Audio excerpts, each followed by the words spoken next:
Сайн байцгаана уу? Би та бүхэнд залруулах тайлбар хүргэх гэж байна. Юу вэ гэхээр өчигдөр болж өнгөрсөн үйл явдлын тухай. Өчигдөр яг үнэндээ сар гэрдсэн. Дэлхийд дахинд энийг харсан сар бол бүтэн гэрдсэн. Гэхдээ сар гэрдэх хугацаа бол эхэлснээс дуусах хүртлээр 6 цаг гар үргэлжилсэн.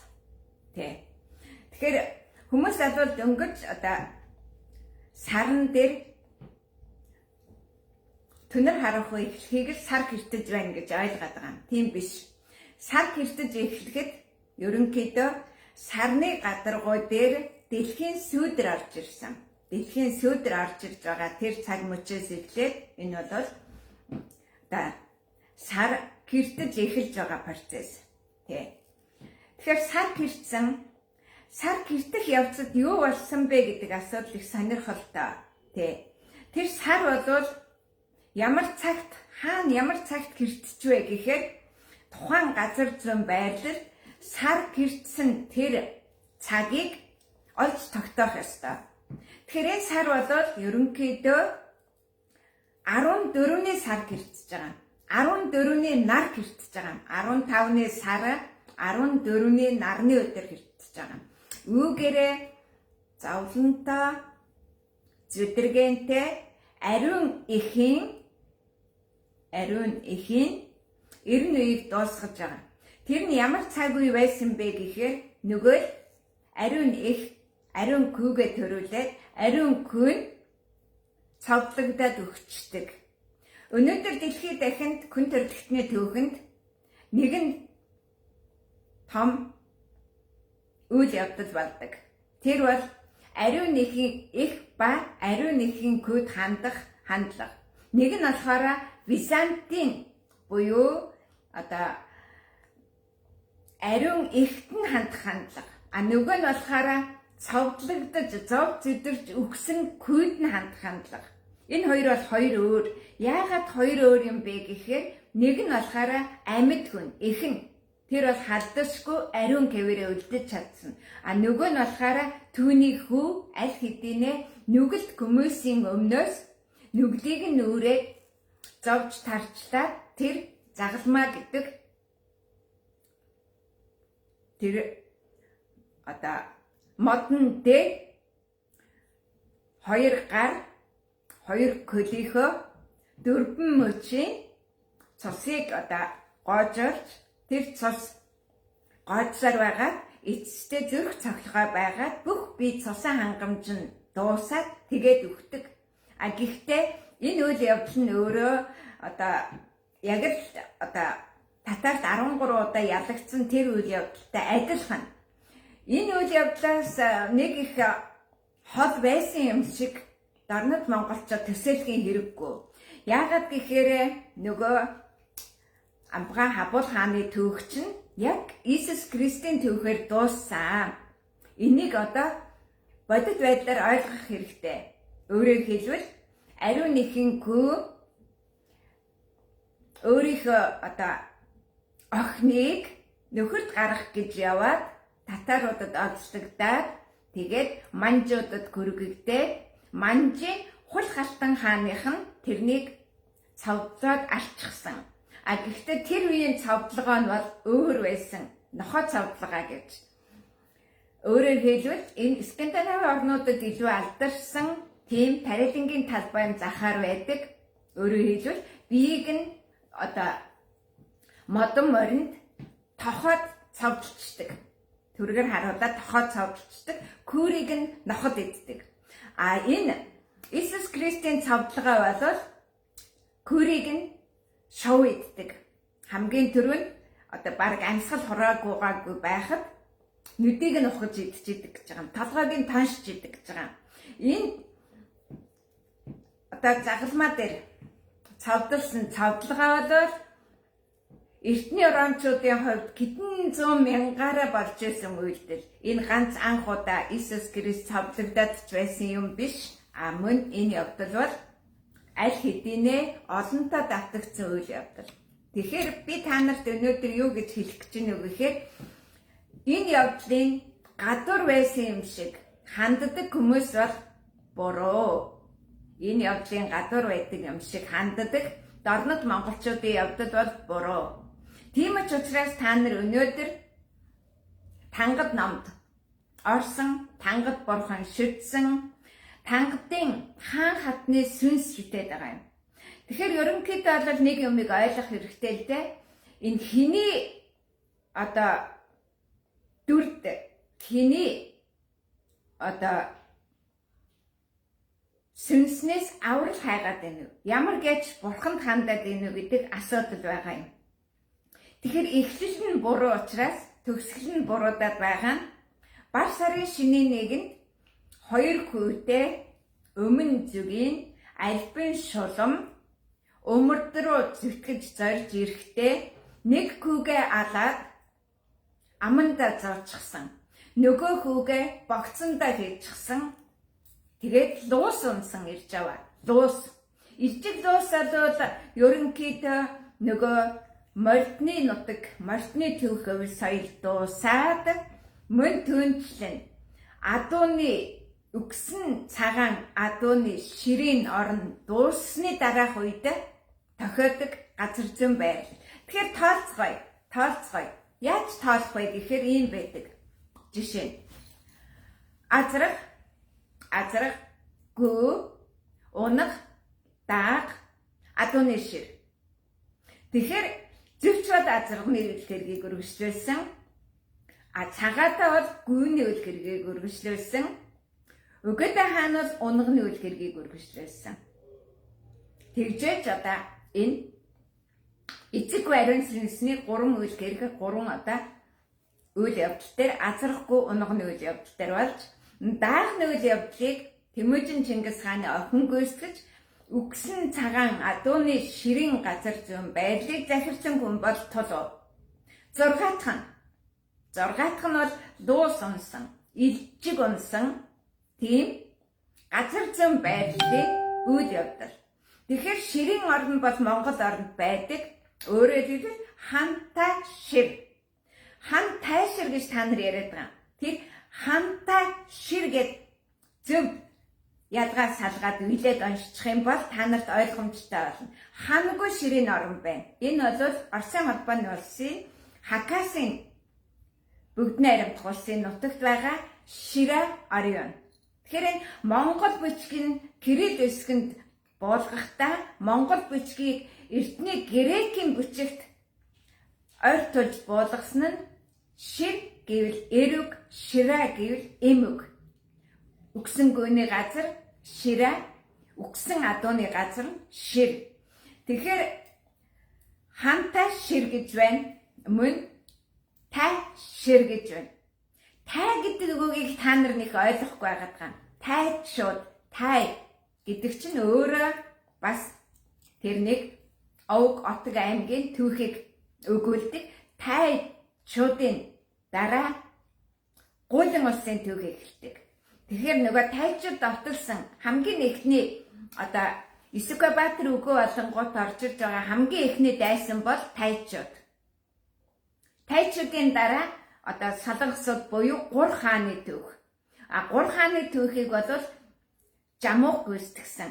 Гэтэл 3 хаан Жамуух гэж өөрийгөө цалдаж 1201 онд тэрээр Гиттийн 3 хаан. Энэ бол Монголын биш гэсэн утгатай шууд дүүцэн. Тэгэхээр энэ тайчуудын түүх соёл бол 6 дахь. Тайчуудын түүх соёл. Тэр нь хаана эхэлдгийг гэхээр тайчуудын түүх соёл Говьалт аймгийн нутагт байгаа Тайшир гэдэг нь тэр хангүй ширийн орн гэсэн утгатай. Хангүй ширийн орн. Түүний дараад нь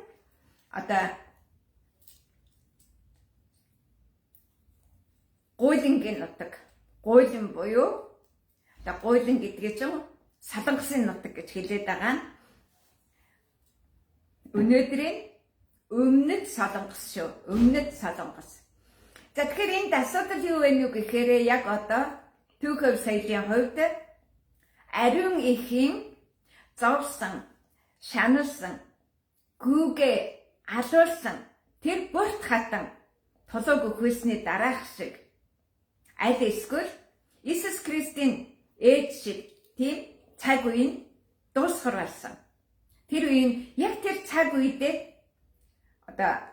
нар гэртэж тэр нарны гэртэж байгаа цаг үе 6 цаг үргэлжилж байгаа нь ертөнцийг 6 цагт бүтээсэн гэдэг шиг тэр нөгөө нэг үйл явдал чинь яг энэ хугацаанд болсон. Тэгэхээр өнөөдөр дэлхийд тархан амьдарч байгаа монголчууд энэ сар хэдий ямар байрлалд хэдий хэрэгтэй гэдгийг анзаарч таних ёстой. Тэгжиж Монгол хэмээхэн дэлхийд дахинд хамаарах үйл явдлын он цагийн кишгийг гарна.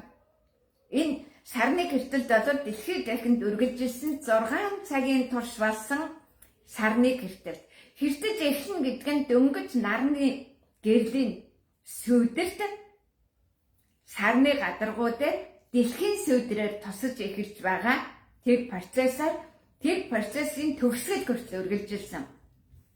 Тэгэхээр энд бол яг астрономийн орчин зайд харах юм бол яг нар сар хоёрын дундуур дэлхий орж ирж байгаа тэр процесс нь юм. Тэгэхээр яг үнэндээ бол дэлхийн гай гамшиг сарн дээр харагдаж байгаа гэсэн үг. Дэлхийн гай гамшиг хар сүйдэр нь дэлхийн хар энерги нь сарн дээр бууж байгаа гэсэн үг. Тэгэхээр энэ бол аргын шинэ онтооллыг эхлэх боломжийг олгосон.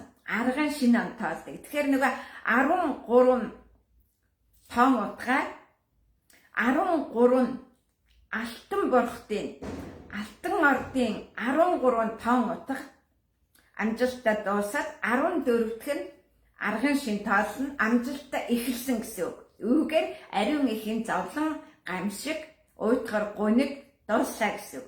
Нөгөө талдаа нөгөө зовлогдсон үгсэн ариун эхийн хүүхдүүдийн нүгэл гэлэнц үйл явдал тэр уйтгар гуниг цаг хугацаа төгслөө гэсэн үг. Тэгэхээр энэ бол нэг талдаа сорхогтон хатныг соргосон Батхааны алтан аялгау ёсоор бол сар үл хождох яг цагтаа ирэх тийм маш оновчтой цаг үе тохиосон. Монголчууд бол энэгээр өөрсдийнхөө сэрхэн мандалтыг шууд харах ёстой. Энэ нь Батхан ба сорхогтон хатан хоёрын учраа олгогдсон тэр цаг үеийн мөч. Өөрөөр хэлбэл Батхан бүрт хатныг өмөрч бүрт хатны төр улсыг будаах гэж оролцсон хар кредийн баг бэрийг нь мохоож чи бол хар кред чи алтан ураг биш. Чиний хүүхдүүд төр барих эрх байхгүй. Хүсвэл та нар тулуун эзэмшил газрын төрийг барь. Тэгээд шар мөрнийг тэнд нь захирч чад. Шар мөрнийг та нар захираа, шар мөрнийг нааш нь өмөрдийн зүгт явуулахгүй байж чадах юм бол та нар үүргээ гүйцэтгэж их Монголын амар амгалан гэрүүлж байгаа чинь тэр эс чадах юм бол та нар их Монголын дайсан болно гэдэг энэ алтан аялгууд сургамж байсан. Алтан аялгуугээ цавхчаад байгаа хүмүүс маш буруу тайлбарсан. За тэгэхээр энэний нөгөө нэг тайлбар нь бол Хятадын уран сайхны кинонд Хятадын гүн ухаанд яаж таньдаг тухай өгүүлдэг. За тэрнийг би та нарт сануулжээ.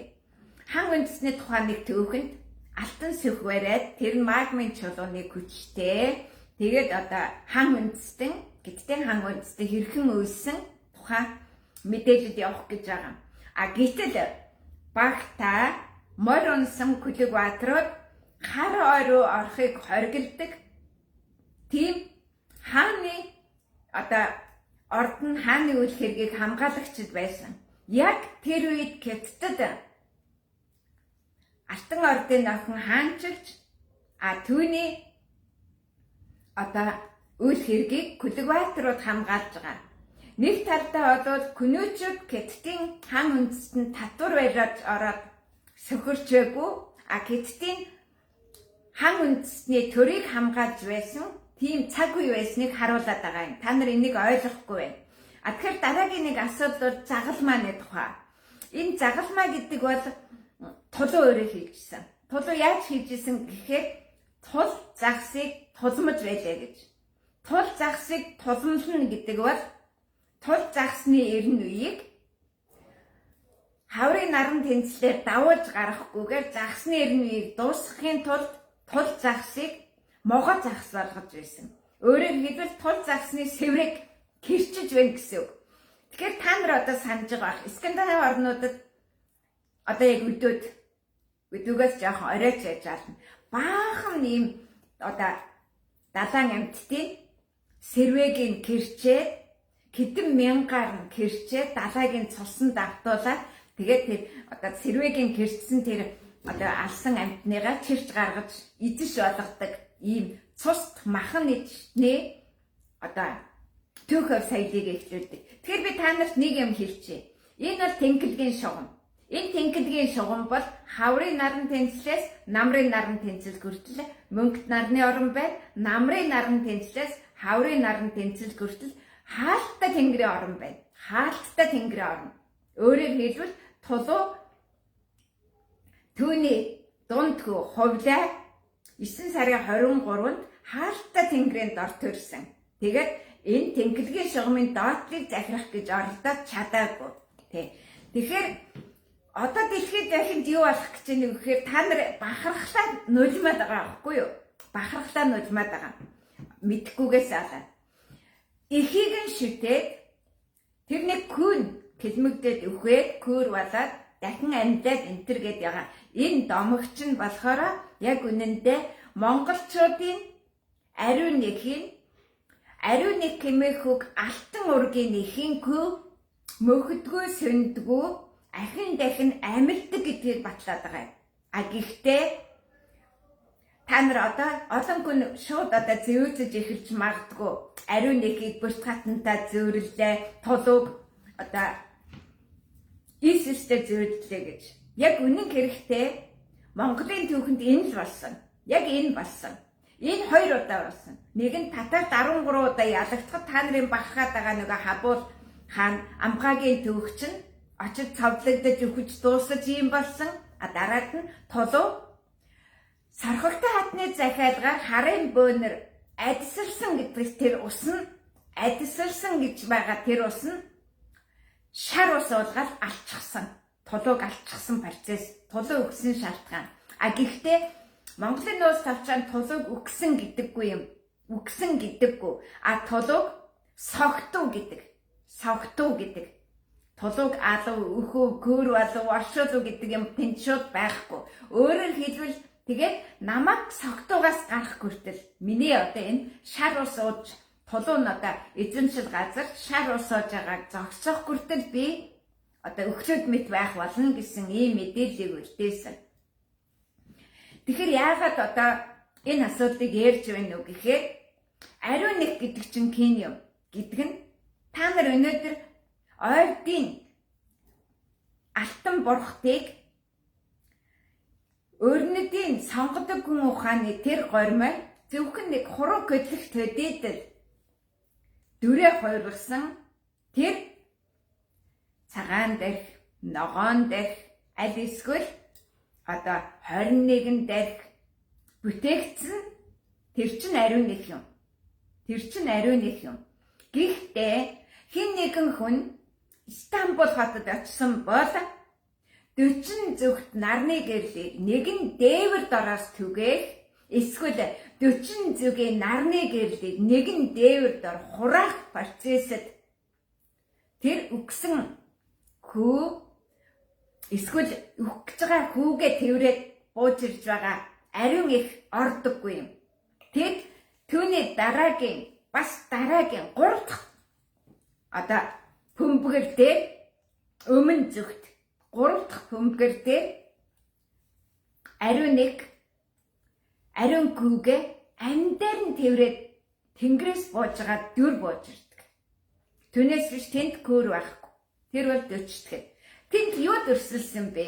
Тэнд хэнийг юуг дүрсэлсэн бэ гэвэл агтчны охин Елена агтчны охины хүү Константин 2 Бизантийн соёл иргэншлийг сэргэ мандуулж ромчуудыг ариун ихэд сөхрүүлж ариун ихэд мөргүүлж ариун ихийг шүтэх горимд оруулсан. Ромчууд ариун ихийг шүтээгүй. оромчод күүршүтсэн. Тэгэхээр ариун нэг хүүгээ алуулсан ч гэсэн ариун нэгэн сургаал үргэлжилсэн. Тэгээд Иесус Христийн 12 шавийг 12 дахь нь урвсан бол үлдсэн 11 нь хөөрхий. Түүний үйл хэргийг үргэлжлүүлэх гэж оролцсон нь Византийн шашин байсан. Византийн эзэнт гүрэн байсан. Тэр нь өөрөө Евразийг холовсон нэгэн дээвэр дор 40 зүгийн нарны гэвлийг хураах төгсгөл эсвэл нэгэн дээвэр дороос 40 зүгт нарны гэвлийг түгэх тэр нэгэн том орд улсыг дэлхийд дахин танилцуулж тэр бүтээн байгуулалтыг хийх эхлэлийг тавьсан. Энэ бол манай эртний 324 он байсан. Тэгэхдээ яг тэр үед энийг хийж амжаагүй, тэгтээ эхлүүлсэн. Тэр бүгд тэрэнд эхэлсэн гэж өнөөдөр Ай Софиягийн бүх түүхийг 324 онд эхэлсэн гэдэг сүмээ болоод хожуу ирсэн.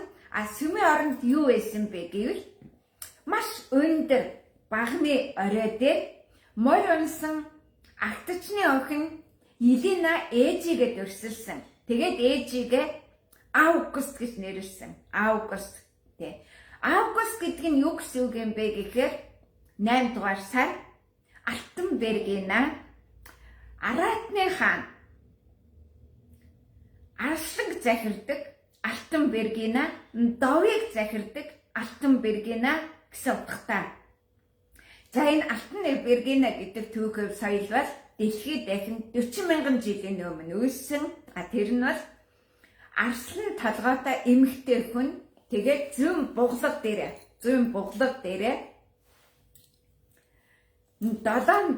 7 жалах дөрсөлсөн зүүн буглаг дээрээ. Яг одоо үед та нарт сануулад хугацаа дуусчлаа. Могоо айгүй ухаалаг гэсэн яасан бол могоо одоо ухаантай арга ивийг олдог гэсэн яасан бол гэдэг асуудал яригдаад байгаа. Апины бурхан бол сугнаасаа одоо буглаг хүртлээ 7 могоо үүртэй бүсгийнээс буглах хүртлээ 9 могоо үүртэй тэгтээ 9-ийн гартай барьсан тийм шавар бурхан байгаа. Тэрний нүдийг нь бол алтан заасаар хайлуулж сутгадаг. Өөрөө бол шавар бурхан. Тэгээ тэрний хугацаа дуусчлаа.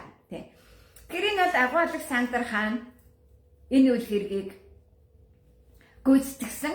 Тэгэхэд Агуулга Сандар хааны дайны зорилго бол манай эртний өмнөх 840 онд Акрополисын орой дээр байгаа Мортон ба Центавр удамтай хүмүүс хоорондын байлдаж ялаад Центаврууд нь ялдаа байгуулсан түүхэв соёлыг шатаасан Перстэй байлцсан. Гэтэл Апинчууд яасан гэхээр Перстэй нэрж Агуулга Сандартай байлцсан. Тэр өнгөрсөн түүхийн ой санамжууд өнөөдөр давтагдчихл байна. Та нар яаж манжуутай нээж зүүн гар 4 ойрттой байлцсан шиг юм болоод байна. Тэгэхээр хаврын наран тэнцэл гэж яриад байгаа бүх юм зүүн гарт болно. Та нарын энэ цагаан сар гэдэг өчигдрийн нар гэртээд байгаа нөгөө Занвазрын бүтээсэн бурхад энэ бүгд энэ зүүн гарт. Агуулга Сандар хаан зүүн гарын үйл хэргийг хийсэн. Азийн хаан, Египтийн фараон, Персийн хаан тэгээд одоо Арслангийн зам дээр нар мандуулсан Алтанбергина хаан, Барын зам дээр нар мандуулсан Барсын хаан, Луган орныг дарж устгасан тийм л хүн. Тэгэхээр Луган орн дээр яагаад нар манддаггүй юм бэ гэхээр Луг гэдгийг шуудхан гэлэхэд Луу бол далангаас гарч ирж байгаа галт уул. Түүний дэлбэрэлт нь бол халуун маг морсож байгаа нь улаан могоо галт уул нь өөрөө Луу. Шууд тэгж ойлгох хэрэгтэй. Барын бэлчээр бол далайн эрэг гүрдэг. Эр эм бар бол далайн эрэг гүрдэг нь одоо та нар Хабаровск мужид хар морины айсавын адагт барын бэлчээр байгаа. Яг тэр барын бэлчээр дотор нь хар лууг орон байдгийг. Тэгэхээр Хятадд болоод энийг бүгдийг сайн мэддэг. Та нар дааж Хятадаас дараа юм да. Хятад болохоор барын орныг сайтар нэгжвээс луугийн орныг олно гэдэг. Луугийн орныг орно. За тэгэхээр өчигдөр бол ариун эхийн шинэ он тааллыг эхлүүлсэн. Нар гэртэж байгаа процесс нь хуучныг төгсгөж байгаа юм. Өөрөөр хэлбэл нэг өргөний модон хаалгыг хаагаад тэрнийг үүдгэн. Модон хаалгыг хаагаад түүний араас нь эсгийн үүдийг хааж байгаа. Өөрөөр хэлбэл энд хоёр үүд байгаа үстэй тийм ээ? Хоёр үүд, нэг нь эсгийн үүд, нэг нь модон хаалга. Хаалга үүд хоёр бол хоёр өөр соёл иргэн шил. Тэр хоёр хоёулаа хамт явдаг. Ягаад гэхээр хаалганд нь тотго байдаг, хоёр хадварч байдаг, босго байдаг. Хүссэн хүсээгүй тэр хаалга өөрөө үн ханыг холбож байдаг. А тэрний дээгүр эсгийн үүд явж байдаг. Эсгийн үүд өчигдөр хаагаад эсгийн үүд дахин нээгдсэн. Нээгдэхдээ ариун эхийн хаанчлалыг 14-ний өдөр эхлүүлсэн нь арган шинэ он тааллыг эхлүүлчихэж байгаа. Арган шинэ он тааллыг алтан бурхтыг залах боломжийг олгоод алтан бурхад тэр нарны гэрлээр заларч байгаа юм. Энэ бол аюулгүй том үйл явдал. Энийг бол дэлхийд дахинд бид нар зарлаад ерөөсөө монголчууд өндөр гэгээнэ барьж авчихгүй гэж хэдэн бурхтыг хараараа энэ шүү гэж гүйж байх байсан. Дааж та нар ойртыг үзэн ядаж халахын анх дугаар хоёр эзэн хааны ээжийн гүйгийн үзэн яддагтаа ингэж доройтож гурайтаж зүдэрч байгаа. Зүгээр бодоод үзэлдээ. Альч тохиолдол анхдагч нь чухлуу, сүүлчийнх нь чухлуу. Ер нь халахад хоёрхан эзэн хаан байгаа. Нэг нь бол одоо 1640 оны ойр дэгтээ өндөр гэгээн Занвазар гэдэг нь өөрөө одоо аянгат цэцэн гэсэн үг. Аянгат цэцэн. Аянгат гэдэг үгээр дахиад нэг хүн хаанчилсан нь Аянгат Иван гэдэг хүн Москвад хаанчилсан. Тэгэхээр өөрийнхөө төөхөв соёлыг энэ чи халахын хаан штэ нөхдүүдээ халахын хаан минийх биш. Халахын хоёр эзнийхээ бахархлаар та нар дэлхийд цойлол гараад ирэх байсан. Та нарт үлдээсэн тийм гайхамшигтай гоё соёлыг та нар нулимаас сууж байгаа юм. Энэ л та нарын том эмгэнэл. Тэгэхээр эн чинь ойртын өв соёл гэж бид нар татаад авчиж байгаа. Та нар тэрнийг гудамд хайчаад өөрсдөө манжин тангад сөмрөөгүй гэдэг байгаа үстэй. Ойртын алтан бурхтын сөм байхгүй байгаа үстэй. За нэг юм асуудал. Тэгэхээр бурхтын өдөр гэдэг бол 15-ных. 15-ных. Бурхад байдаггүй Хятадд энэ өдөр улаан дэнлүүний баяр хийдэг. Улаан дэнлүүний баяр хийгээд Хятадын нутагт болохоор хар Хятадын нутагт 15-ны Монголын цагаан сарын 15-ных нь сар нь Хятадд яаж харагддаг гэж тэр нь гэлцэж байдаг сар, тэр нь арилж байдаг сар. А гэхдээ Хятадуудын хувьд дэнлүү шиг харагддаг. Дэнлүү. Агаар тэнгэрт дэнлүү харагдаж байна гэдэг. А манжуудын хувьд юу юм? Манжуудын хувьд Монголын 15-ны сар бол манжийн төрийн харгас бодлого хэрэгжүүлдэг нөгөө аимшигтай 15-ны цагдаа. Халахууд манжийн 15-ны цагдаагийн үүрэг гүйцэтгэж нэгнээ 9 эрүү толгодог. Тэрнийг бүгдийн туулсан хүн бол Аюуш, тийм ээ? Тэр 9 эрүүг та нар угаасаа мэднэ. Тэгэхээр манжин 15 тийм аимшигтай тамалдаг байхын учир нь юу юм гэхээр тэр 15-ны сарны өдөр манжууд халахуудын хүчээр, бүрээдүүдийн хүчээр, Ордос Монгол, өвөр монголчуудын хүчээр эртний номхон далайн баруун эрг хүрч чадсан. Эртний номхон далайн баруун эрг хүрч манжууд хизээж эзэлж байгаагүй тийм шин газрыг эзэлж чадсан.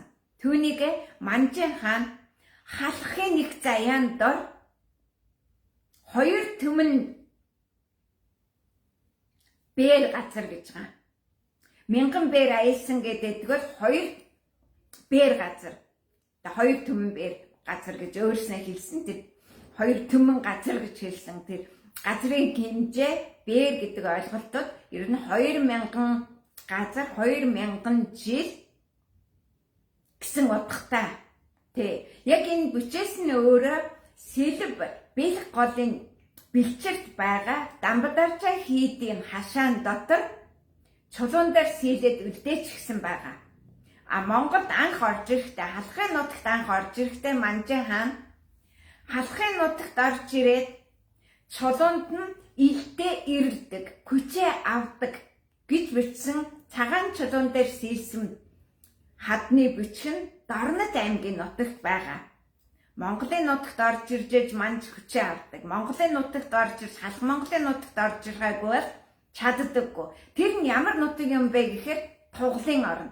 Нөгөө жирэмсэн эмийн шех газар жижиг тугалын бэлчээр. Тэгэхээр зүүн гар 4 ордын хаан та нарын гэгэнд орсгал зориуж тэр гисрэнзийн күүгээ дагаа лэгдэн хаанд манжуудыг Хятадын нутагт оруулахгүй байхын үүрэгдээ зааж өгөөд тэр их мэдлийг зүүн гар 4 ордынхан лэгдэн хаанд өгөөд тэгээд Хятадын нутгийг манжаас хамгаалсныхаа төлөө жилд 80,000 лан авч ирсэн байгаа мөнгө. 80,000 лан мөнгийг өнөөдрөө та нар ханшлаад үзэлтэй нэг жилд. Тэгэхээр манж Хятадын нутагт орж ирэх юм бол Монгол руу манжууд орж ирэх эрсдэлтэй гэхээр нэг юм шат шиг давхар харагдаж байгаа юм. Монгол зүүн гар 4 ордын нутаг, түүний доор халахын нутаг, түүний доор Хятадын нутаг, түүний доор Манжин нутаг, түүний доор Төвдийн нутаг. Яг ийм давхар байгаа. Тэгэхээр энэ пирамид шиг энэ давхаргын доор байгаа манжууд Хятадын нутагт орохгүй бол Монголын нутагт орж чадахгүй. Яагаад гэхээр Хятадын нутаг гэж яриад байгаа чинь яг юу юм гэхээр энэ хар гэрээдийн нутаг орно. Одоо Жахан хамбын нутаг орно. Ордос орно. Орчин гол орно. Эргүүнээ чинь орно. Ойлгож байна уу? Энэ болохоор эртний Хятадын хан үндэстний нутаг. За маргах юм бол Хятадууд энэ дээр бүр байс иргэн таанад. Яг тэр энэ бүх түүхээр соёл нь Хятадын түүхэнд дэндүү үлдсэн. Дэндүү. Яг тэр тэндээс ямар асуудлыг ярих гэдэг нь вэхээр умардын хар оруу орохыг хориглоно гэхээр Хятадыг өөрөөр хамар давааны хар оруу орохыг хориглож исэн. Тэгэхээр Хятадын нутгийн зааг хаг хүртэл одоо 20-тэй байсныг та нар таних хэрэгтэй. Тэр хар ой нь болохоор хамар давааных. Нөгөө Жамуухын албад иргэд. Эсвэл 1207 оны чөтгөрийн көтөл дорх хамар даваа шүү. Чөтгөрийн көт. Орой дээрээ чөтгөрийн көтөлтэй, чөтгөрийн нууртай. Яг ийм газар Литвд байдаг юм. Литвд байдаг.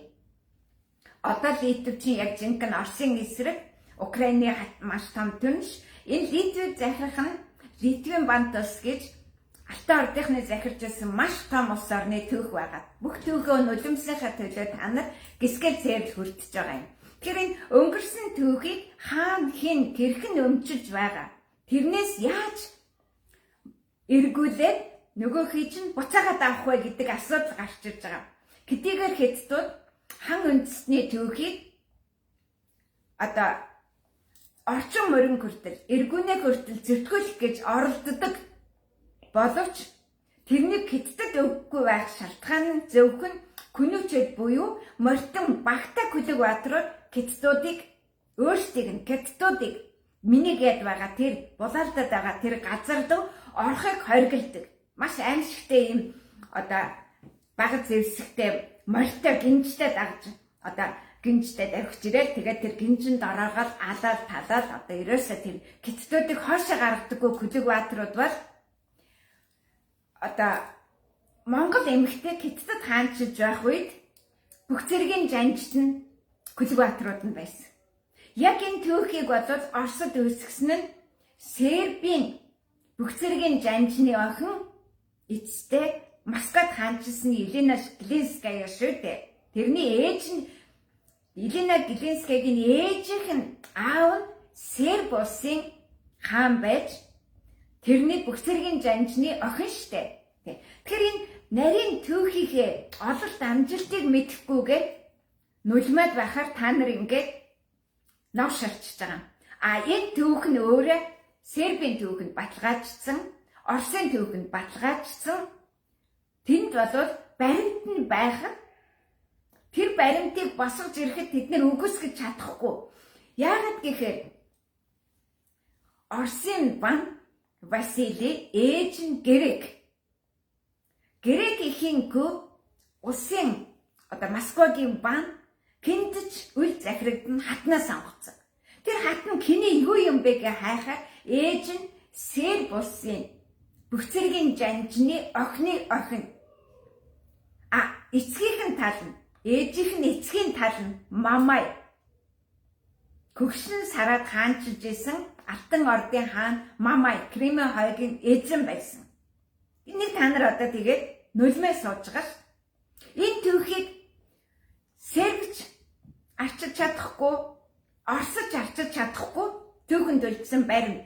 Яагаад гэхээр тэр эмэгтэйгийн ургийн бичгийг олж тогтоох, ухаж мартах асуудлыг хийгээд шийдээд баримтж явсан. Тэгээд Мамай хатан юу гин юм бэ гэхээр Зэвч хааны охины удмынх гээд баталчихсан. Ингээд Зэвч хааны охин ба Зэвч хааны хүү хоёр нь ачгүй хоёр нь бат ба охины удмынх нь Оросыг захирсан, хуваад захирсан түүхтэй. Нэг нь бол Бат хаан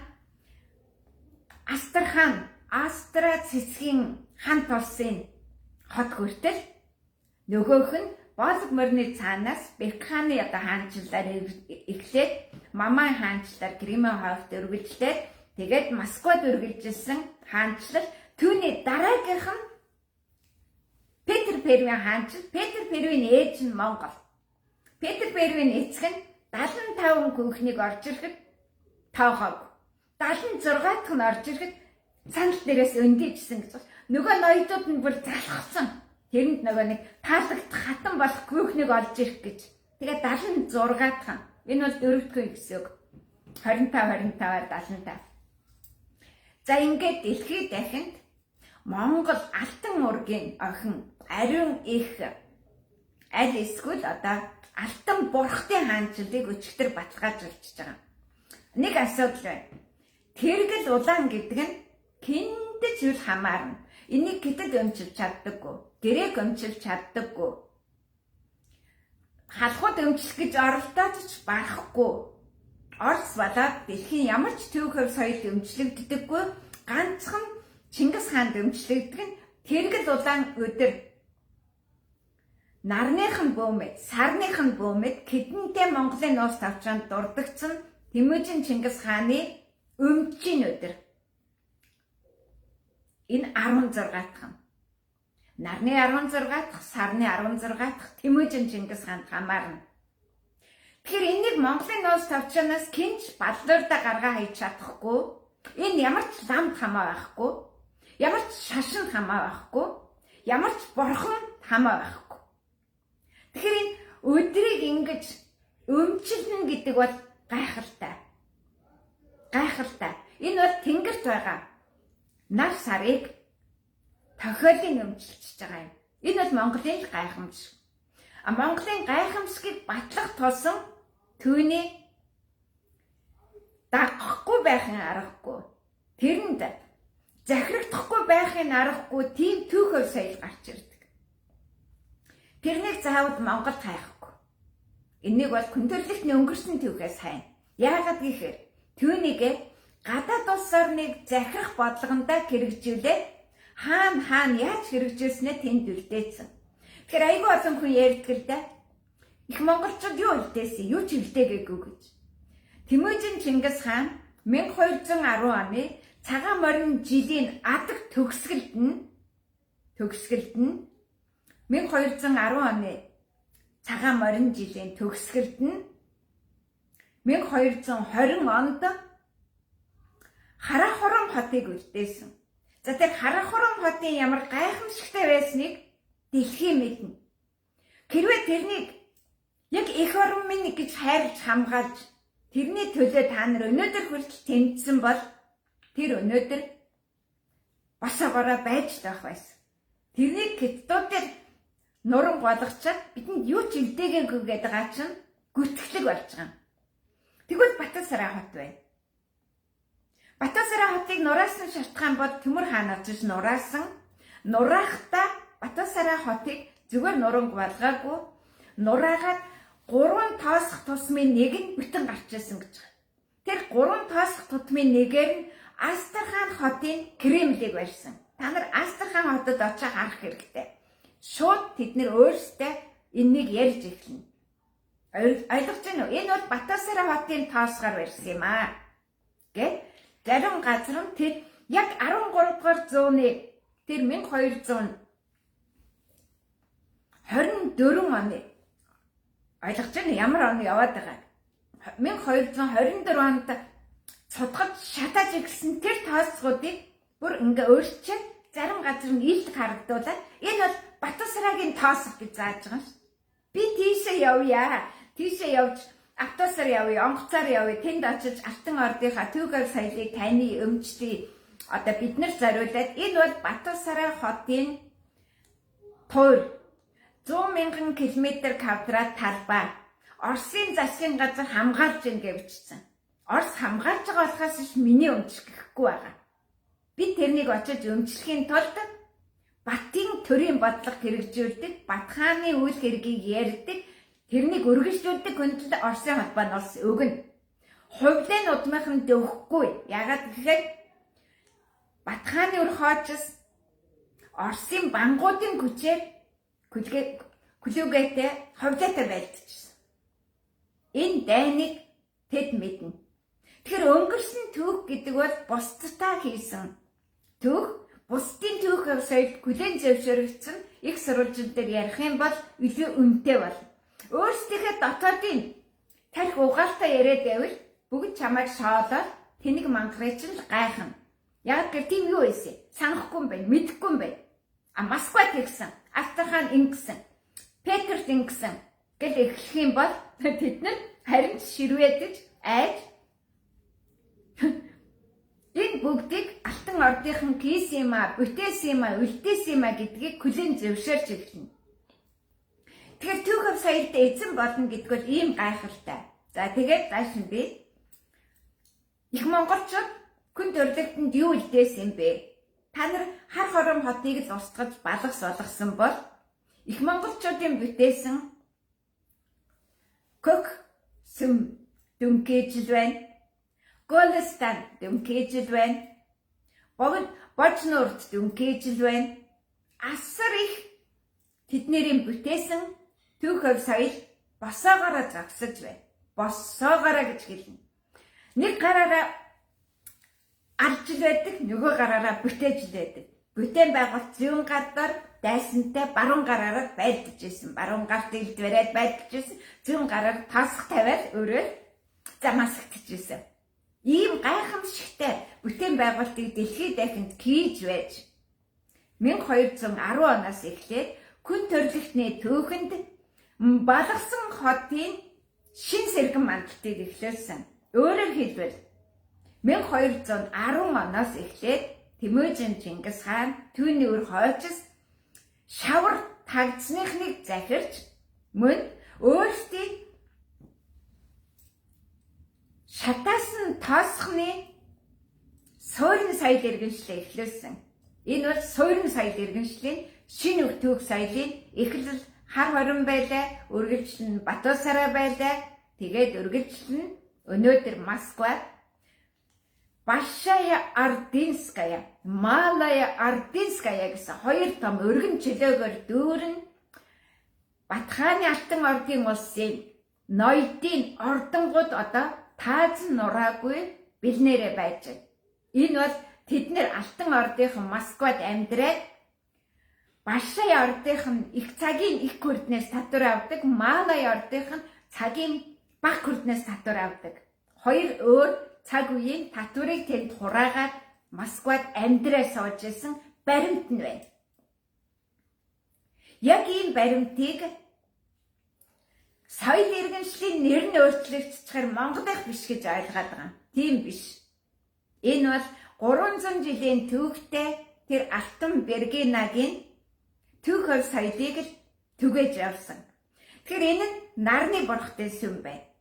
13 дугаар зууныхан бол дэлхийн Евразийн хэмжээнд ерөөсөө одоогийнхаар хэлэх юм бол жинхэнэ тэнгэрт газарт далаа мандалтай 3 орчгуудыг их монголчууд киналтаа авцсан байх үед хин дураараа юу бүтээн байгуулах юм. Энэ бол их монголчуудын санаачлагын дээр явагдсан бүтээн байгуулалт. Тэр бүтээн байгуулалтыг үргэлжлүүлэхдээ төргийн өв соёлоор үргэлжлүүлсэн, Күнүүгийн өв соёлоор үргэлжлүүлсэн, нарны хүүхдүүдийн өв соёлоор үргэлжлүүлсэн, Ай ханумын өв соёлоор үргэлжлүүлсэн, Алтан Бергенагийн нөр хүүхдийн өв соёлоор үргэлжлүүлсэн. Тэгэхээр их Монголын түүх маань эртний түүх өв соёлын тэр давтамжуудыг хийгээ явцсан. Та нарын хувьд бол өгсөн, сонсон, дууссан гэж ойлгоод байгаа юм. Тийм биш. Яагаад энэ асуудлыг ярьж байгаа юм гэхээр энэ түүх өв соёл киних юм бэ? Хамгийн сонирхолтой нь энэ түүх өв соёлыг эргэн сэргэн мандуулах чадвар тэр хүмүүст байхгүй. Бидэнд байгаа. Гэхдээ бид гэдэг маань Батхааны Алтан ордын улсынханд байгаа. Тэр яагаад гэхээр тэр ирээдүйн өнгөрсөн ирээдүй гэсэн 3 галын дуйл нь Исүкэн гуламд бадрах 3 галын дуйлын өнгөрсөн нь Тэмүжин одоо нь Зүч ирээдүйн бат гэсэн энэ Батхааны үйл хэргийг л би хийгээд ирээдүйн асуудлыг шийдээд байгаа. Тэгэхээр өнөөдөр Чингис хааны тухай асуудал бол бидний өвөг дээдсийн асуудал бол. Зүч хааны тухай асуудал бол бидний өнгөрсөн үе. Батхааны асуудал бол бидний ирээдүй. Батхан ирээдүг гэсэн. Ирээдүг. Тэр хүнд цаг үе дотор хүн төрлөختний ирээдүй ямар байх тэр шаблоныг хийсэн. Тэр стандартыг боловсруулсан. Хүн төрлөختний хэрхэн хаана яаж захирах юм? Оросыг яг яаж захирах юм? Ираныг яаж захирах юм? Узбекистаныг яаж захирах юм? Тажик Кыргызстаныг яаж захирах юм? Европыг яаж захирах юм?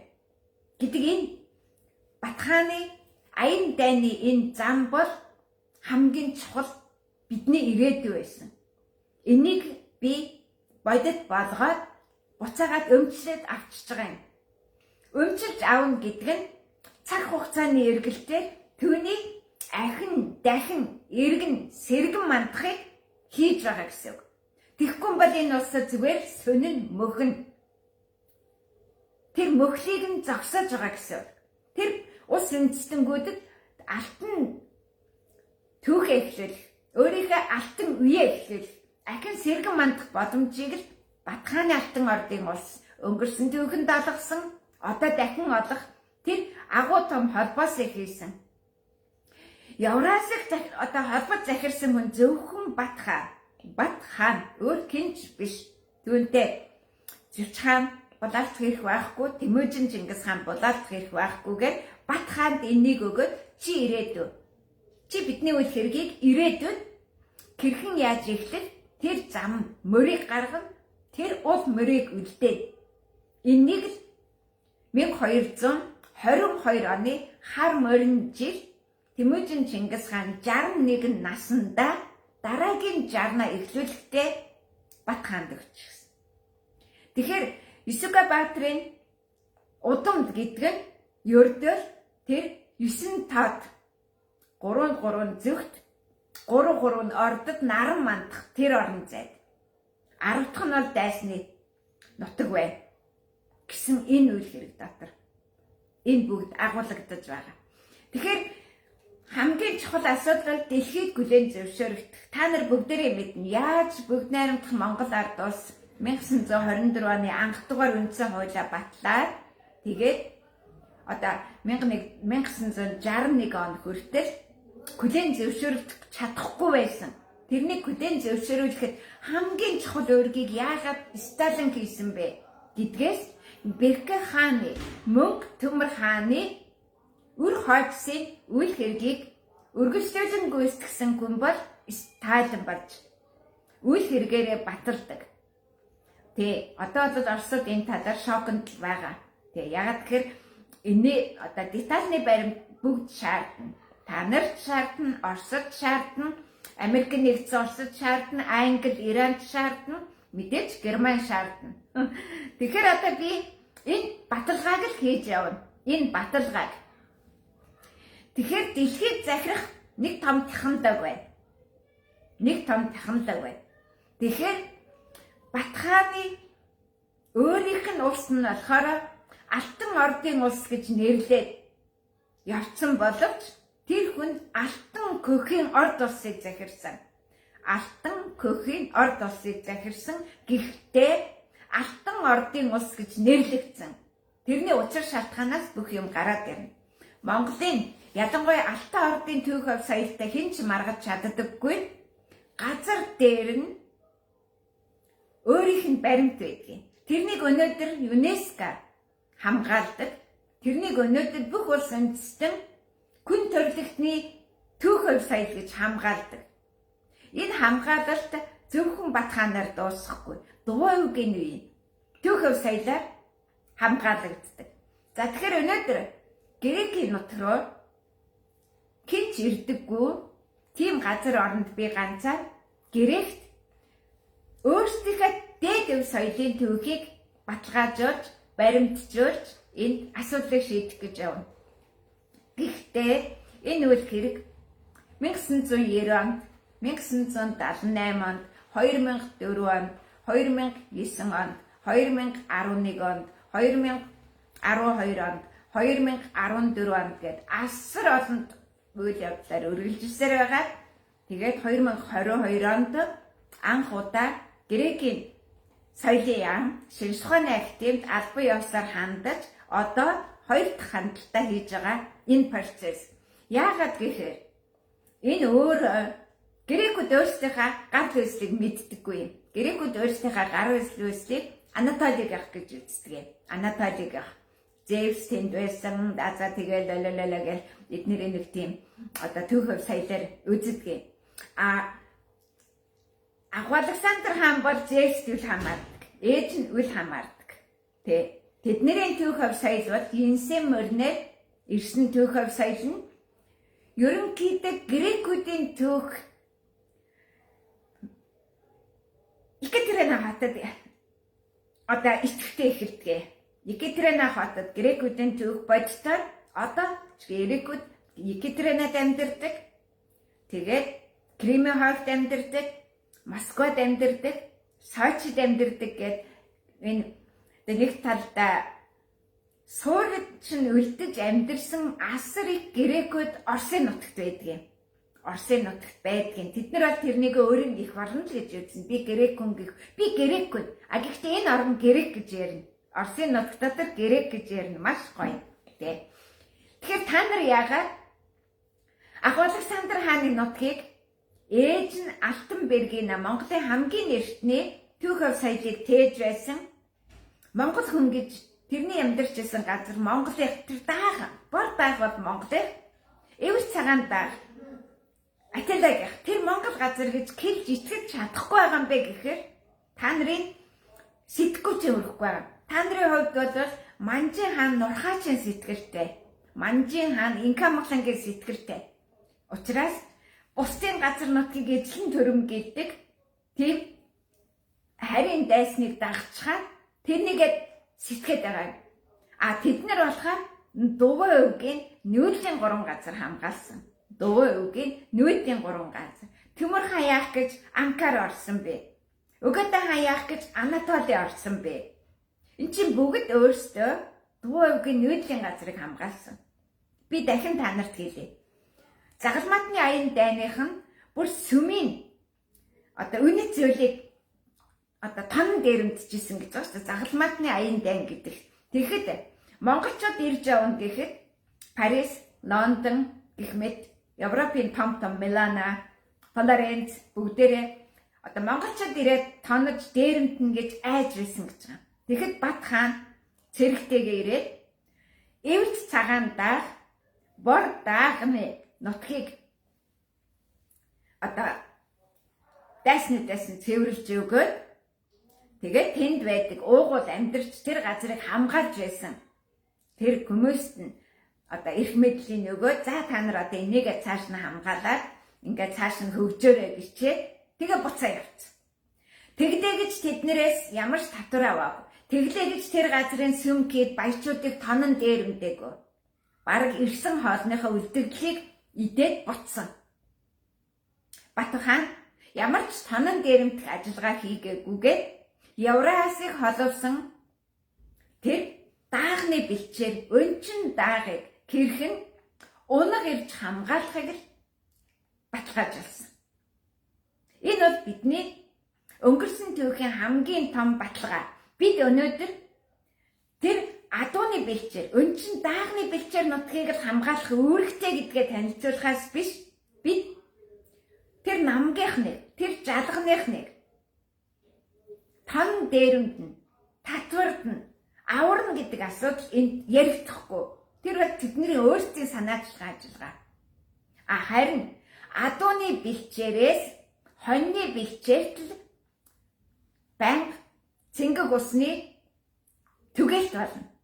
Хоньны эрэм бол дэлхий дахинд банк алтан бомбын эрнийг араас эхлүүлж байдаг гэдэг асуудал гарч ирж байгаа. Та нар алтан бомбын эрнийг хайгаад алтан бомбын эрнийг эхлүүлнэ гэж яриад байгаа. Тэрнийг хоньны эрн л тасралтгүй үргэлжилжээж эхлүүлнэ. Өөр хэн ч эхлүүлж чадахгүй. Гүйж эхлүүлж чадахгүй чингэн жав бол гүү. Азрахгүй гүү. Адуугаа ураад чадахгүй. Өөрөө дайсны галт сохор зоосны нүхээ махаа сүвлүүлээд тэгээд эцэст нь дайсны галт үхээд дүүтэйгээ, охин дүүтэйгээ гэр бүлээрээ олзлогдож үхээд хотгоодын ард түмнийг талгаа дараална. Күс тэмдэрэхэд мянган хотгоодыг одоогийн Ховд аймгийн нутгийн Мянгат сомонд Дөрвөл Далай хаан гэрэг хэлцээр хийж авчирдсан. Та нар одоо энийг нулимж байгаа учраас ийм байдалд орж байгаа. Би зүгээр яах вэ? Энэ бол удмынхан мэдээлэл учраас дахин нэг зүйлийг сануулчмаар байна. Өнөөдрийн Монгол улсын ерөнхий сайд оюун эрдэм бол хотгоод гаралтай хүн. Хотгоод гаралтай. Тэр баатартайгаа хоёулаа бол өөр ихийн хүмүүс. Эцэг нь хотгоод гаралтай гэдгийг одоо энэ оюун эрдэм Баатар хоёрын нэг аав байна да, овши аав. Тэрнийх нь ахынхан хөвгтөд над дээр ирж баталгаажуулж исэн. Тэгэхээр энэ оюун эрдэм бол та нар өнөөдөр их нулимж байна. Оюун эрдэм бол чингүн жавын үйл хэргийг л үргэлжлүүлж байгаа хотгоод хүн. Гэхдээ өөрөө өөрийгөө халах гэж боддог. Яг тэр хотгоодууд нутаггүй болтлаа гэдүүлж хотгоодын нутгийг одоогийн дархтуудад өгсөн. Дархтуудад. Цаатангууд бол хотгоодын нутагт дөл хамаарна. Тэр чинь ард тайгын хүмүүс шүү дээ. Ялгаатай эренчин дөмбөр тасарна. Тэр дархтууд чинь ордсууд шүү. Их томорч яриад хэрэггүй. Дархад дээлний суганд ийшээг ордоггүй. Учир шалтгаан нь энэ бол ордсууд. Маргаад хэрэггүй. Энэ ордсын асуудал, дархтын асуудал хоёр яг одоо ордсод хувьдаа бэлэвсэн хатан сорхогтны тахилгыг хийж байсан тулуун сүнсний тахилгыг ордсод хийж байгаа.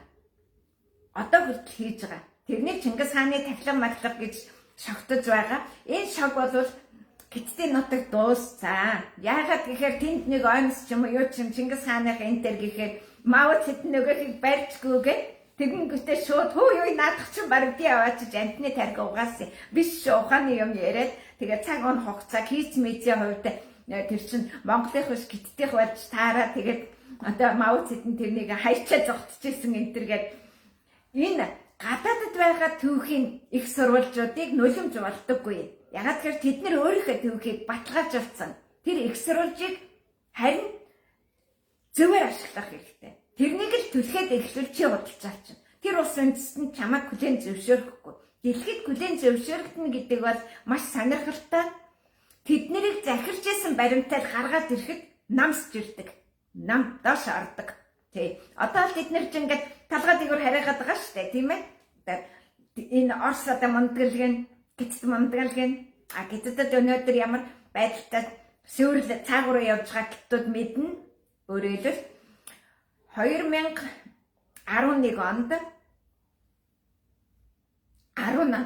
2011 онд Бээжингийн орчмын газрын гүний бүх усны ундрах хаагдсан. 2010 онд Бээжингийн орчим худаг гаргахыг хориглосон. Бээжин орсон, тэгээд Бээжингийн төгсгөл хийсэн. 2010 оны зун тэр бол одоо 11 сард 10 сард Гитцэд усны ундрах хаасан бол зун нь 7 сард Москвагийн цэвэр усны ундрах хаасан. Хоёулаа баримттай, гэрчтэй. Тэгэхээр энэ хоёр усгүй алдсан байгаа. Та нараас илүү усгүй хүнд байдалтай байгаа. Тэгээд мэдээж одоо Сибирт халуун магмын одоо дэлбэрт гарч ирэхээр хатиг шиг одоо ингээд дэлхийн дээд мантайгаас одоо шинэ галтуудууд бас ч ирэх тийм байдалд орцсон нь судалгаагаар тогтоогдсон. Энд чинь зүгээр одоо нөгөө сансраас одоо ингээд дурандаа харах юм бол тэр чинь зүгээр ингээд нэг хатиг шиг ингээд улаагаал ингээд харагдаж идэг байхгүй. Одоо та нар харж илээ. Кедид Америкийн Ялоустан итгэж ирэх нөө энэ могоо жил итгэж чинь хэдэн сарын хэдний өдөр Солонгосын Пиктосан галтуул күкэр тусаараа тургаад араас нь халуун магм тургаад эхлэх нүү гэдэг нь одоо тодорхой болох гэж байна. Яг энэ бүгдээрээ логан могоо орныхан. Энийг удирдагч нь хамгийн анхны далайн галтуулын итгэвчл эхлээсэн нь Этна. Энийг бол одоо эртнээс монголчууд захирдаг, тэр захирдаг нь Атила хааны удамд хамаардаг маш том хангалттай баримт бий. Ер нь бол Троен дайнд ялагдсан үйл явдлын дараа тэр тройчууд хаана очиж яаж амьдрах вэ гэдгийг Ромын эртний түүхэнд Этнагаас Грекийн зөнж эсвэл нэг одоо жирээцгээд байгаа. Одоо бөө утга нь авгаа гэж зарим нь яриад ойлгуулад байгаа. Энэ бол бэкэ хүн байсан. Он сар цаг хугацааг олж тогтоодог тийм грек эмэгтэй Этнагаас өнөөдрийн Тибр морины 7 дот ялагдсан тройчуудын үлдэгдлүүд улсаа байгуулах эрхийг Этнагаас өгсөн. Этна галтуулын Палермагаас өгсөн. Тийм учраас Палермад яг харгислал явагдаж эхлэхэд тэр загалмаас нь эцэг гэдэг тэр хүн хорхон дардартай. Тэгээ эцгээ оршуулах гээд Кюрийн ингээд чирээ явж хат буудаж исэн шүү дээ. Кюгийн ч гэсэн ална гээд. Тэгээд зогтож Америкт очиж одоо тийм амьдралд хүрсэн. Тэгээд одоо хамгийн чухал нь гэр бүлээ хамгаалах. Тэгэхээр тэр хиний удам байж гэдэг асуудал бол энэ бүх үйл явдлын дараа өрнөх асуудал. Энэ миний ярьж байгаа үйл явдал дэлхийд дахинд хин бэ гэдэг асар том үйл явдал юм. Өнөөдрийн та нарын үзэн ядаад байгаа нөгөө нэг Америкийн нэг баяр саятан байгаа штэ. Одоо жишээ нь гэл одоо нэг муужирсан болгоныг одоо хөдөлтөж аваа сайжруулчихдаг Рокфеллер энэ төр гэр тийм ээ. Тэр чинь ч гэсэн бас л сонирхолтой гэр бүлээс гаралтай хүндрэлтний төвхийг мөхөж байхад нь одоо сэргээд авч явж байгаа процесс. Гэхдээ тэрэнд нэг хэсэг нь талархдаг, нөгөө хэсэг нь одоо үзэн яаддаг. Гэхдээ энэний үр дүн ач холбогдлыг харах хэрэгтэй болж байгаа. За тэгэхээр би та нарт нэг юм хэлье л да. Жишээ нь Япон улсын одоо тэр нийслэл хот байгаа. Тэр орчинд ганц Фужи уул байгаа. Орой дээрээ цастаа үйлтэй. Тэгээд доогууraa бол нэг модоор хүрээлэгдсэн юм байлээ шүү дээ. Би яг очоод тойрч явсан. Битүүн модоор хүрээлэг. Мод нь бол ерөөсө шув байна. Яг нөгөө Сибирийн хусан ой шиг. Гэхдээ хус биш модтай. Тийм газар байсан.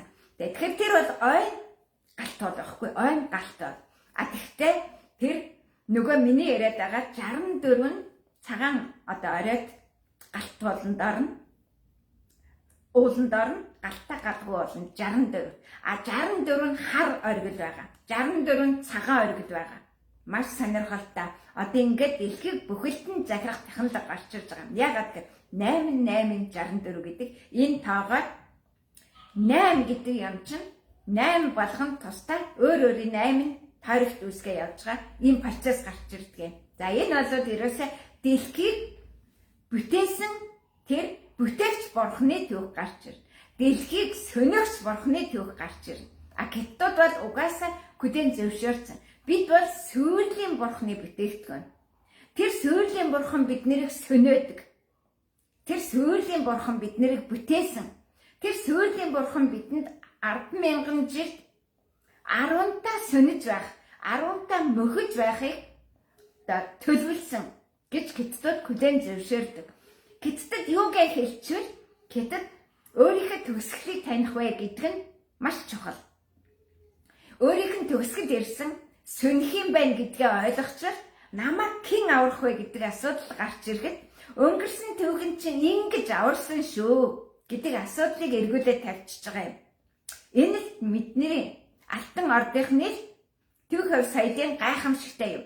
Яг энэ Киргизстан, Узбекистан, Тажикстан, Туркестан, Иран, Ирак, Арабын хойд, Египтэд, Туркид, тэгээд Грект, Чехт, Унгарт, Швейцарт, Испани та нар бодлоо.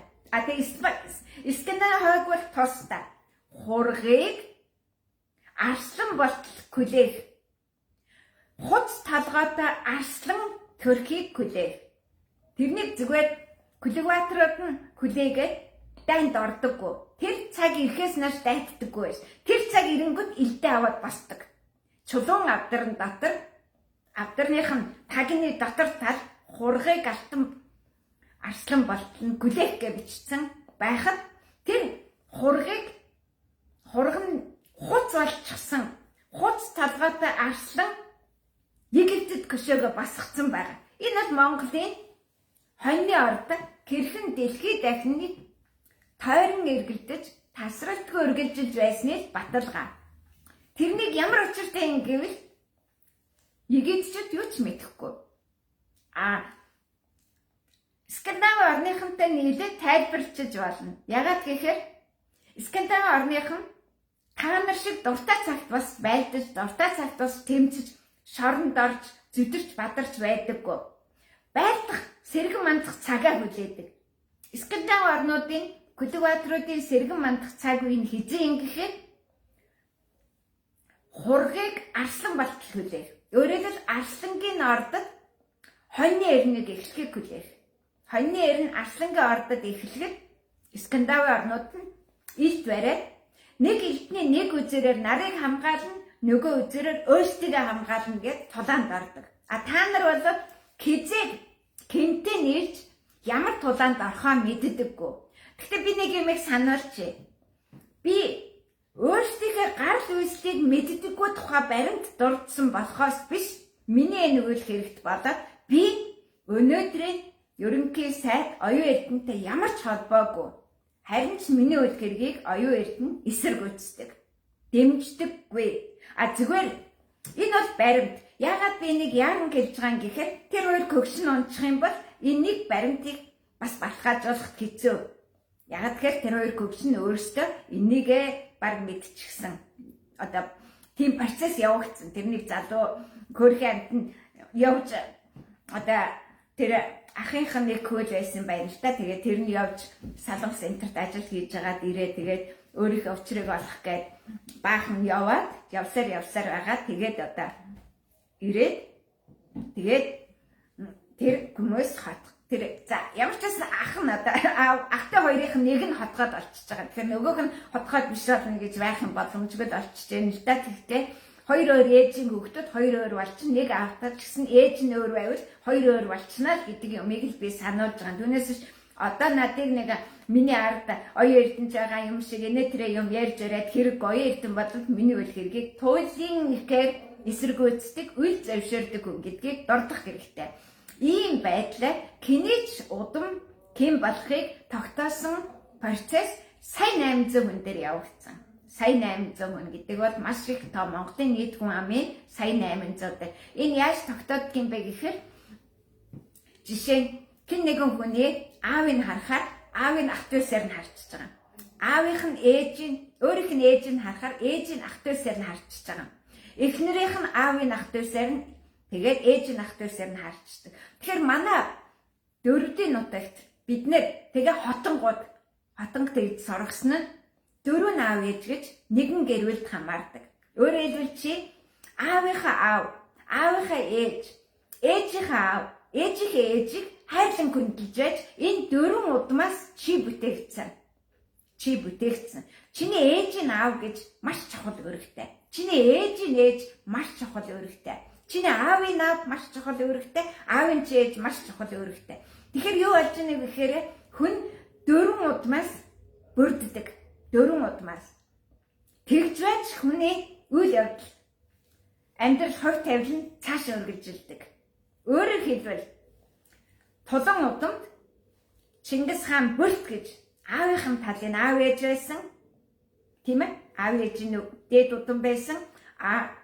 Сархагтай хатны ээж аав нь жахан байсан. Ойлгож байна уу? Тэгэхээр та нар энийг мэддэг учраас удмаа мэддэг. Би нэг хүнийг ерөнхийдөө нэг хүний удам бол Монголд 250-аас 270 мянга болдог. Биш 250-аас 270 хүн болдог. 250-аас 270 хүн болдог. Нэг хүний удам. Энэнд би хэлж штэ. Аваагийнх нь ээжийн тал, аваагийнх нь аавын тал, нөхрийнх нь аавын тал, нөхрийнх нь ээжийн талыг харж байгаа байхгүй юу? Тэ. Тэгжиж хүний удам угсааг гарал үүслийг тогтоодог. Тэ. За тэгэхээр би та нарт яг жишээ болгож ярьсан болохоос дахин хэлье. Миний ардч юм уу, миний өмнө ч юм уу, ямар ч ерөнхий сайд ч юм уу хинч байхгүй. Би харин маш олон хүний удам угсаа гарал үүслийг мэднэ. Тэгэхээр монголчууд яаж гарал үүслээ тогтоодог, яаж гарал үүслээ мөрддөг энэ асуудал та нарт байхгүй. Эцгийн талыг дагсан бол эцгийн талын эцгийнхээ аавыг эцгийнхээ ээжийг дагна. Өөрөөр хэлбэл тулан удмынхан тулан талаа барих юм бол Тэмүжин Чингис хаан ба Бүрт хатан хоёрыг л барина. Түүнээс бусдыг нь барихгүй байх байсан. Одоо тэгээд сөнөөд мөхөд тулан удмынхан гээд яг одоо бариад гаргаад ирэх хүн болоод байхгүй. Байгаа нь гээд байгаа хүмүүс нь ямар мэдээлэлтэй, ямар одоо санаачлахтай байсан нь та нарт угаасаа тодорхой шүү дээ, тийм ээ? Хун тайж гэж Монголын түүхээр соёл байхгүй. Ухаан модон суудалтай хун шувуу гаруултай гэж Манжин хааны дээд удмын сүнсний дуудлагатай байдаг. Энэ бол сүнсний ертөнцид 2004 онд батлагдсан 20 төмд бүрядын дээд удмын дуудлага. Энэний юу гэдэг вэ нөгөө төмөр хальсан дээр бүжигдсэн хай 8 хальсан дээр бүжигдсэн бүрэн хэмжээний бүчлэг байгаа. Тэрэнд бол ганц инчиш асар хэмжээний материалууд 2004 оны байдлаар одоо бүтээгдсэн тийм баримтууд нь кассетын дээр хадгалаатай байгаа. Зүгээр кассетийг нэг палаш болох гэж оролдоод фото зураг болох гэж оролдоод тэгээд орхицсан. Яг тэр кассет бол байгаа. Зүгээр яг тэр кассетийг одоо яаж сэргээдэг тоног төхөөрөмж нь одоо байдгийн үгүй юм уу мэдэхгүй. Тэр хай 8 гэж Япон яг цэвэр Японд тийм одоо гар камерын халсан дээр бичигдсэн баримт байгаа. Би бол баримт ярьдаг хүн. Баримт тий. Тэгэхээр би та нарт Монгол гэж юу юм гэдгийг л тайлбарлаад байна шүү дээ. Та нарын огт мэдэхгүй юм чинь тайлбарлаад байна. Та нар дөрвөн ээж аавын заяач мэдэхгүй. Хотонгууд дөрвөн ээж аавын заяачнаас гадна дахиад дөрвөн ээж аавтай. Тэр нь юу юм гэхээр хоёулаа номын багштай. Тэр номын багш нь авгаа нөхөр. Нөхрийн номын багш нь авгаа нөхөр, авгаагийн номын багш нь авгаа нөхөр гээд дөрв болоод өөрийн дөрвөн аав ээжтэйгээ 8 хүн шүтдэг. Одоо яг зүүн гар дөрвөн эрдийн дотоод одоо бодлого нь бол хотонгууд хадгалж үлдсэн. Тэгээ нутагт дөрвийн нутгаар хотонгууд энэ төр амьдарч байхаар одоо нөгөө сүмө хадтаж авах гэж явж байхаар бөө инээдэн болно. Энэ чинь хотоо айд байж шүү дээ. За одоо орох юм бол өнөөдөр миний тим аавын өгсөн өдөр, өнөөдөр миний тим ээжийн өгсөн өдөр гээд цагаан эдэний цээртэй. цээртэй цагаан идэ гаргахгүй. Өөрөөр хэлбэл аав ээж өгсөн өдөр жинхэнэ монгол хүн цагаан идэ гаргахгүй, юу ч гаргахгүй. Бид энэ өдөр ээж аавгаа алдсан. Энэ биднэрт гадагшаа юу ч өгдөг өдөр гэж үздэг. Энийг дөрөвдөж ч мэднэ. Аяг тэрэн шиг одоо тэрнийг гүйцэтгэд мөрдөд хөрх амтны сохроороо мөрдөж байгаа хүмүүс л Увс аймгийн нутагт амьдарч байгаа хотонгууд. Тэгээд одоо сард 4 өдрийн өгсөн ээж аавынх нь хөрхи уучлаарай одоо цэрэн өдөр. Түүн дээр 9-ний 3-9-ний цэр өдөр 11. Түүн дээр шинэ нэгний цэр 15-ны цэр битүүний цэргээ 3 өдрийн цэр. Ингээд бараг сарын талан цэр болчдөг байхгүй юу? Тэгж хатуу байна. Өөрөөр хэлбэл гарцын үед нээгдэн гэдэг бол аавынхаа цогцыг гаргаа хайцсан бол яг тэрэн шиг өнөөдөр манахаас юм гарах гэдэг. Аав минь өгсөн яах вэ? Цогцыг хайсан. Одоо бид араас нь юу ч гаргахгүй гэдэг нь бол монголчуудын цэр барих, гарцын үедээ хаах тэр өдөр. Та нарах шиг нэг ном тангад навлаа мэрэл дамардаж гарцын үедээ чи нээчлээ тэгчлээ гэвэл энэ бол бөө оногоо. Нөгөө нэг юм бол та нарын тэр одоо ламнар бол муужирсан л да, муужирсан би бол дамнартай бол халс үзээд ялж исэн түүхтэй. Бүр бодтой. Бүр өргөө гэртэйгээ гандангийн үйдэнд 2 жил галгүйж явдаа тэнд сууж байгаад би гандангийн ламнарыг ялж исэн. Тэгээ юу гэхээр эрэгтэй хүний өмдний тэлэг барьчаад сэнсээ дуудаад байгаа. Тэгээ би нөгөө ламд хэлж байгаа. Хөөе нөхөө. Наад өмд дуудаад байгаа. Сэнс дуудаад байгаа тэлээдгүй чинь өмдөндөө хийгээ баста хошныгийнхаа доор ороод байгаа. Наад тэлээний чинь дээр бааж шээж байгаа. Тэгэхээр наад ч одоо сүнсэн дээгүүрээ бааж шээгээд байна юу та гэхээр нөгөө ламнар чинь бүр шокнд орж байгаа байхгүй юу? Өмдний тэлээгээр хүний сүнс дуудана гэж байх уу? Энэ бол тангад ёс зангүй. Та нар өөрснөө одоо төсөөлөд тэгээд тэрж явсан хүмүүс одоо боддоо тэгээд чинийд нь одоо сэлт хэмэрчин сэргсэн үгүй юу? Өмдний тэлэн дээр хүний сүнс дуудаад тэр тэлээгээ өмдөндөө хийчээ. Тэгээд өмдөө шогтлаад баахаа бааж шээгээ. Тэр дуудсан сүнс өдөр сэлт хэмрийнхаа дээгүүр л бааж шээгээд байгаа үстэй. Тэгэхээр монголгүй явдлыг одоо тангад номтой лам нар яаж шоглож байна уу гэдэг чинь та нараар яаж тоглож байна уу? Та нарыг тангадууд болгоод тангад хүнд хувиргаад тэгээд тэрнийг монгол болгох гэж оролдоод байгаа нь энэ байхгүй юу? Тэгэхээр миний өнөөдрийн ярих гэж байгаа асуудал бол гидтийн хувьд энэ 15-ны сар гэж өчтөр гэртээд байгаа чинь бурхтын өдөр. Бурхад залран аль нэгэн бурхан энэ өдөр үйл хэрэгэд дуусгана. Дараагийн бурхан ирнэ. Өөрөөр хэлбэл цагаан дээр ирсэн бол нэг цас тэр цасыг юу ч бузралж чадахгүй тийм ариун цас ингээд цав цагаан цавцаасан цас орж байж байгаа шүү дээ, тий? Бохирдоогүй жинхэнэ цэвэр одоо онгон энтер гэж яриад байгаа чинь тэр одоо цэвэр тэр цагаан цас хайлангууд ногоон дэлхийн. Тэгэхээр цагаан цас хайллаа гэхэд нэг эсгийн үед хаагдаад нар гэртээ нөгөө цас чинь гэртчихэж байгаа юм да хайлаа. Тэгэнгүүтээ ногоон дэлх гараад ирж байгаа. Энэ хоёр өөр бурхны одоо буулт хоёр өөр бурхны эрен үеийн дундуур тэр 15-ны сар гэртнэ. Энэ бол зөвхөн бурханд хамаарна.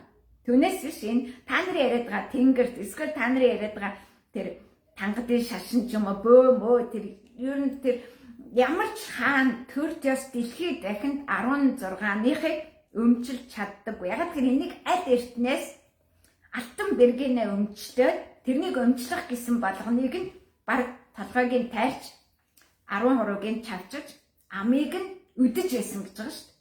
Одоо хориотой зүйлийг хийх гэснийг хориглох ажиллагааг явуулсан харгислал бол хүндрэлтний төвхөнд бас асар их энэ бол эртний өв монголчуудын үр хойцын одоо болохгүй мөрдөхгүй тул гэцдэд болохоор энийг дэнлүү гэж хэлсэн. Агаар тэнгэрт харагдах дэнлүү. Энэ бол гэцдийн хувьд зул дэнлүү. Одоо гэцдэд нэг юм нэг дугуй юм дэнлүү шиг юм ихэд манжууд гэцдэд ингээ нэг савхамд ингээд зүүж аваад нартаач байсан хамаагүй урдаа зам ингээд ноёныхаа хааныхаа өмнө ингээд бариагүйгээд байдаг чинь 15-ны одоо ноён хаан тухайны тэрэн дэнлүүнийх гэсэн утгатай. Манжийн хувьд би хэллээ шүү дээ. Халахууд нэгнээ тамлан зовоодаг нөгөө 9 эрүүд тулгадаг юм чинь бол 15-ны сар. Тэгэхээр та нар энийг огт ойлгохгүй байгаа нь халахад 15-ны сарны бурхтыг бүтээсэн. Тэр сарн дээр биш, сарных биш. Тэ. Харин нарны алтан бурхтыг бүтээсэн. Тэгэхээр бурхтны цаг хизээ юм, тэнгэрийн цаг хизээ юм гэдгээ ялгах хэрэгтэй. Түүнээс биш өнөөдрийн байдлаар дэлхий дахны түүхэнд өөрсдийнхөө өв соёлын улбааг эртний болоод өнөөгийн улбааг хэрхэн холбон тайлбарлах вэ гэдэг асуудал яригдж байна. Энэ хаа гэдэг бол цэвэр манж тэгээ 9 эрүүд толгож байсан. Одоо та нар нөгөө нэг жоохон баячуудаа 9 эрүүд толгаад байгаа. Тэгэхээр нөгөө Токиогийн орчмын Фужи уул шиг амар том юм намагт тал дээр чи намгийн газар юм биш шүү дээ. Намагт орон юм бил. Тэрэн дээр ганцхан уул байгаа. Тэр бүхнийг эзэгнээд байгаа шиг өнөөдөр энэ цөөхөн ноёд гарч ирж үү олноороо сөхөрч мөргөж сүрч байгаа шалтгаан гарч ирж байгаа. Тэ. За тэгэхээр энд нэг хүн их зүдэрч байх шиг байна зайлвал тангадад яг ингэнтэй алтан ордын төрийн бодлого гэдэг бол 16-ндаа битүүнэ хийн. Тэгэхээр 14 гэдэг бол бар сард эхэлнэ. Бар сарын шинэ нэгэнд эхэлнэ. 15 гэдэг бол туулаа сард эхэлнэ. 16 гэдэг бол хаврын наран тэнцлэр эхэлнэ. Тэгэхээр хаврын наран тэнцэл нь хэцдэж, манждаж, тангадаж, халахдаж үл алдна. Тэгэхээр одоо өөрсдийгөө нэг их сүрхий юм, том юм гэж яриад байгаа хүмүүс зүгээр харт тангадууд Батхааны алтан ордын улсын түүх өв соёлыг нулимж байж өөрийгөө Монгол хүмүүст гэдгээр баталж байгаа. Ийм л явдал. Хамгийн инээдтэй эмгэнэлтэй халахын 2 анхдугаар эзэн нь ойр дэхтэй хамгийн сүүлчийн хоёрхан 3 эзэнтэй 2 нь ойр дэхтэй нэг нь төвд эцэгтэй төвд эхтэй цэвэр төвд тангад хүн та нарын эзэн болсон шүү дээ. Тэ.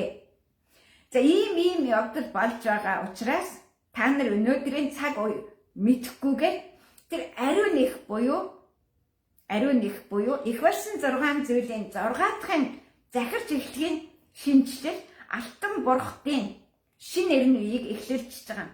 Тэр алтан бурхад гэмээхүү ойлголт нь нарны бурхад гэдгийг тэр үгүй нарны бурхад гэдэг нь эхэлж байгаа гэсэн үг. Тэ. За тэгээд намайг сонсохыг үлхэлсэх хүмүүс нэгдүгээрт болоод хоёрдугаар шар моринлүгэ зайлна. Энэ бол тасархай шийдвэр гэж ойлгох хэрэгтэй. За ингээд манжийн 15-ны цагдаа болж нэгнийгээ тамлах ажиллагаагаа үргэлжлүүлцгээе. Харин дэлхий дахинд цагаан дарх, ногоон дарх хэмээхүн оршихуй гүн ухааныг ойртын өндөргийг бүтээхдээ яг юу гэж бүтээсэн гэдэг асуудал нь тусдаа энийг халахгүй нь ойлгох хинч эцэсгүй явдал гэж таних хэрэгтэй. Тэгэхээр өөрийнхөө 2 эзнийг хоёулангийн нулимчаа тэгээд төвд эцэгтэй хүндэл сөхөрч чадаж байгаа нь угаасаа нэг төвд 6 төвд лам ирсэн шүү дээ. Дагаж ирсэн тус бүрийн 100,000 төвдөд өнөөдөр халах нэрийн дор амьдарч байгаа. Жинхэнэ халахуудаа аль хэдийнэ нударсан дотооддоо. Тэр бол мэдээж засаг ханыхныг устгах ажиллагаан дээр Ахмад гүйг нь устгахчаар дараачих нь устгал явагддаг асуудал гарч ирсэн үгээр үргэлж ирсэн. За ийм байна. Тэгэхээр одоо та нар халахууд та нар өөрсдийнхээ сэргэн мандалтыг наад тангад номд төвд эзэн богд хааныхаа төвхөр төвдүүдээ далаа ламтайгаа үргэлжлүүлнэ. Харин 100 гар 4 ордынх нь алтан ордын түүх өв соёлоо үргэлжлүүлнэ. Өөр юмгүй. За ингээд та нар Хиттийн дэнлүү тангадын зулаа бариад суухад тэр түүх өв соёлоор үргэлжлүүлцгээе. Баярлалаа тантуудаа.